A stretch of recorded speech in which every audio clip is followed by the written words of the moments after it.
Alright, in this video I'm going to show you how to do the plumbing for heated handlebars. This is a Husky 350, but the same process will apply to many other motocross bikes. And some enduros too, but the motocross bikes, they don't come with thermostats from the factory, so you have to put one of those on. This one here is from C3, and works pretty well. I made a couple changes, so it comes with these plugs from them. I use these aftermarket ones, which are tapered and have an end point, meaning you tighten this too much, it goes in, it doesn't have an end point, it'll just keep going in. This one, there's only so much you can tighten that. Now, with your fittings, you do want to use some form of a sealant. This is what they have there. They say it's PTFE based, which is just a different way of saying Teflon based. So Teflon tape works. I honestly prefer a combination of a liquid like this on the threads, followed by Teflon tape, followed by a little bit more of this. I think that does a pretty good job. That stuff stays flexible, provides a pretty good seal. In any case, I also bought an aftermarket set of hoses. That way I can cut those up to get everything to work. So you need a line to come from a high pressure region off of the pump. So in that case, in this case, that is the pump right there. So the thermostats are going to end up going here. So the input to the bars is going to come off of there. It's high pressure, go up to the bars, and then come out and go into there's a horizontal tube that goes from radiator to radiator. That should be relatively low pressure, okay? Don't be tempted to put the inlet and outlet from the same source, meaning if you put them both from here, because the pressures are going to be the same. If there's no difference in pressure, there is no flow, okay?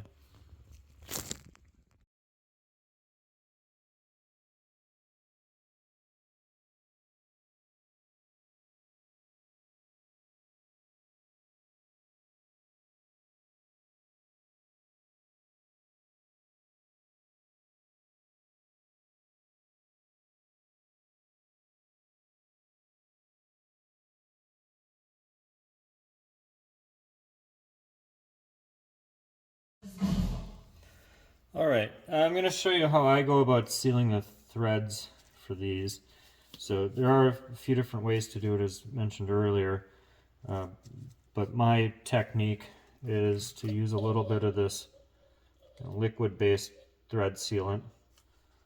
I'm going to put some of that right on the threads there. And technically you should be able to use either this liquid gel stuff or the tape. I use both. So get a little bit of that on there. And take just a short length of Teflon tape. I don't want to go crazy on it because it'll be too tight to fit in the threads. And then there is a correct way to wrap the Teflon tape around the threads. And the reason there is because you want the action of tightening the plug to not loosen the Teflon tape, or rather, keep it nice and tight. So the way I like to remember it is to tighten this, I'm going to rotate it to the right or rotate it clockwise like that. So as I put the Teflon tape on, I want it to wrap as I'm rotating to the right. So watch. So I got it such that as I wrap it tighter, I'm rotating it to the right. Okay. So then when I go to tighten this in there, it'll have the action of actually tightening the Teflon tape around it rather than unraveling it. So that's an important piece. And then I just kind of smooth it out pretty good like that. And then put a little extra of this stuff on the outer portion. Again, kind of overkill, but that's kind of the policy on this channel and this shop. All right, there we are. Good amount of it. Now you don't want to go crazy. You don't want globs on there that are going to get stuck in there. block things up. So there we are. I'm going to put a good amount of tightness on that. And unlike this one here where you keep tightening that thing, it'll actually go inside. It'll completely go in there. This I can just tighten up until it stops, and then I know I'm good.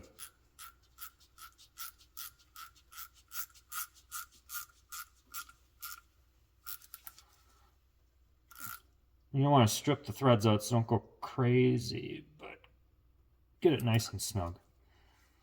See, there we are. That should be nice and solid. All right, so now you can see the return line fitting in place. And in general, I'd try to put this hose into that fitting first, unless you have a really direct path to getting in there, because you have to push really hard. You have to be able to hold that in place. I can probably do it with that, but on the thermostat itself, you definitely want to get this pushed in there first before you mount up the thermostat. So I have actually everything in place, including the thermostat here. And the reason you definitely want this also on is because it doesn't rotate. The wire doesn't rotate with the nut. So you have to be able to rotate the whole thermostat, otherwise you'll have a bunch of twists in your wire. Also important to keep in mind that there's a couple of areas you can put gauges in and a couple areas you can't. So they're labeled, no gauge and gauge. So now I'm ready to mount that up in place like that. And we'll move. All right, so when it comes to cutting these hoses, it's nice to actually use a special cutter like this that helps to keep it nice and square, because you want a nice smooth surface, nice smooth cut. You don't also want to crush the stuff, as you know, if you were to cut it with like a wire cutters, it could make it non-circular anymore. And then I would actually recommend just kind of fitting everything up as much as possible before you go ahead and cut it. So you can see how I even put the number plate on and everything, so I could see exactly how much I had to cut. So I run it right past where it's going, because you really don't want to screw that up. You don't want it too short. You also don't want it too long. If it's too long, it's just going to kink it up, and so there's kind of just the right amount right there. So just be careful in the way you do that. All right, so I'm going to show you how this cutter works. So I had marked it right where I need it to be, and put it right in there, right flat, and then it holds it nice and straight.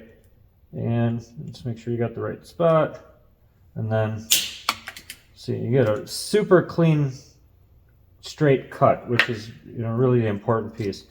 Now, when this goes into the opening, it pushes hard, like it's not easy to get it in there. So you got to make sure that you positively lock it in there, so it doesn't just go just a little bit, but you need to make sure that you're in there just about the right amount, about a 1/4 inch. So just to make sure that I do that right and it goes in the right length, I'm just going to mark it so that way I can kind of see that's about how far it should go in. So it should almost go to the end there. So see, I mark that. All right, and then see if I can get this in there without much trouble. All right, so nice firm push all the way in. Yep, see, and then our yellow mark is in there, so we know it's in there. You should not be able to pull it back out, because in order to pull that out, I would need to push in on that surface there to be able to pull it back out. So that is in there, nice. And number plate will fit on like that and keep everything out of the way. See? All right. All right, so here I'm going to show you how to take these hoses off and how to put them back on. So all you do is pull down on that like that, and then it pulls right out. And to get it in though, when I had this hose in place, I wasn't able to actually put enough pressure on this upwards to counteract the downward force to get it in. So I got my marking there, and I'm going to show you how actually hard you got to go here.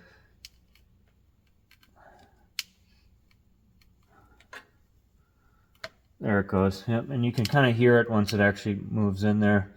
But you just got to make sure you get it in there all the way, because if you don't, you're going to have leaks and problems. So there it is. All right, so I'm going to show you how the plumbing for the heated bars looks now that it's all completed. And I would really recommend just taking your time, making sure everything is where it needs to be. There's not interference between, hot engine parts and hoses, etc. I even kind of put this is actually wire loom, with some zip ties over it to a little extra protection since the exhaust runs right next to there. And so your outlet is right in there, and that thermometer is right there. The return is right here. That's the return from the bars. So the low pressure here, high pressure here. And then they come up to here. There is a valve under here, which I can turn them on and off, but most of the time you just leave that on. And then you can see how they attach. So here's the I labeled them so I would know what is what, and there's both of them. And then just making sure there's no interference with those hoses. These ones are pretty rigid. I've seen some that are maybe a little more flexible, like AN style fittings and flex hoses. So you could use rubber hoses as well, but they wouldn't work with these fittings. So just make sure whatever you have, that everything is running correctly, not kinking, not really tight bends, etc. Okay, so that's what everything looks like, and those bars are going to be nice and toasty while we're up to the fender in powdery snow.